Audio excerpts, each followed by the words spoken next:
आज के दौर में चाइना टेक्नोलॉजी के क्षेत्र में दुनिया भर के देशों से आगे है। ये सफर उन्होंने कुछ ही सालों में तय किया है। चाइना का विशाल बाजार और उनकी सरकारी रणनीति ने इस प्रगति को संभव बनाया है। सबसे पहले चाइना ने अपने शिक्षा प्रदान को मजबूत बनाया। यूनिवर्सिटीज और रिसर्च इंस्टीट्यूशंस में अनेक नवाचार प्रोग्राम्स चलाए गए।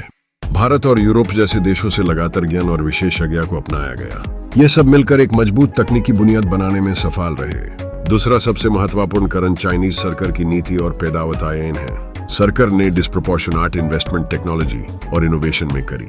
इसके अलावा उन्होंने इंटरनेशनल फर्म्स के साथ पार्टनरशिप कर एडवांस टेक्नोलॉजीज अपनाए। एग्जाम्पल के रूप में हुआवे और अलीबाबा जैसे स्टार्टअप्स दुनिया भर में प्रसिद्ध हुए, जो इनोवेशन के मुख्य स्रोत हैं। चाइना की मैन्युफैक्चरिंग कैपेसिटी भी एक बड़ा फैक्टर है। मेड इन चाइना का ताग इतना व्यापक हो गया है कि हर दूसरा इलेक्ट्रॉनिक्स या गैजेट्स वाला प्रोडक्ट चाइना से ही आता है। मास प्रोडक्शन के जरिए ये अपने प्रोडक्ट्स की कॉस्ट कम और क्वालिटी उचित बनाने में सफल रहे हैं। आज देश ने इफेक्टिव सप्लाई चेन मैनेजमेंट और इकोनॉमीज ऑफ स्केल को अपनाकर सबको चुनौती दी है। आरडी यानी रिसर्च और डेवलपमेंट में भी चाइना का कोई मुकाबला नहीं। हर साल $1 बिलियन की फंडिंग आरडी पर की जाती है। नए आविष्कार और प्रोटोटाइप्स दोनों अलग अलग क्षेत्रों में देखे गए हैं। एआई, रोबोटिक्स और बायोटेक्नोलॉजी में उन्होंने जो सफलता हासिल की है वो प्रशंसा के लायक है। साइबर सिक्योरिटी और डेटा एनालिटिक्स के जरिए चाइना सबसे आगे निकाल गया है। डेटा माइनिंग और मशीन लर्निंग की टेक्निक्स ने इन्हें अपने सिटीजन्स के बिहेवियर प्रिडिक्ट कर पाने तक की सक्षमता दी। ऐसे टेक्निक से जहां इन्होंने अपने आर्थिक विकास को तेजी दी, वहीं उन्होंने अपने डिफेंस सिस्टम्स को भी मजबूत बनाया।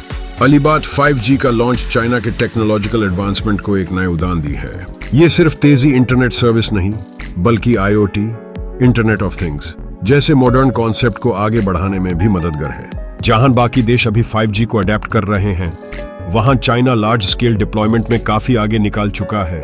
Last but not the least, अपनी टैलेंट पूल को उचित रोजगार मिलाना भी एक मुहिम फैक्टर है। हर दूसरा वैज्ञानिक या इंजीनियर चाइना या अदर एशिया कंट्रीज से निकले हैं। ये देश अपने टैलेंटेड वर्कफोर्स को रिटेन कर उनका बेस्ट यूटिलाइज कर रहा है। ये भी चाइना को दूसरे देशों से सबसे आगे रखता है। अगर वीडियो अच्छा लगा तो वीडियो को लाइक और चैनल को सब्सक्राइब जरूर करें।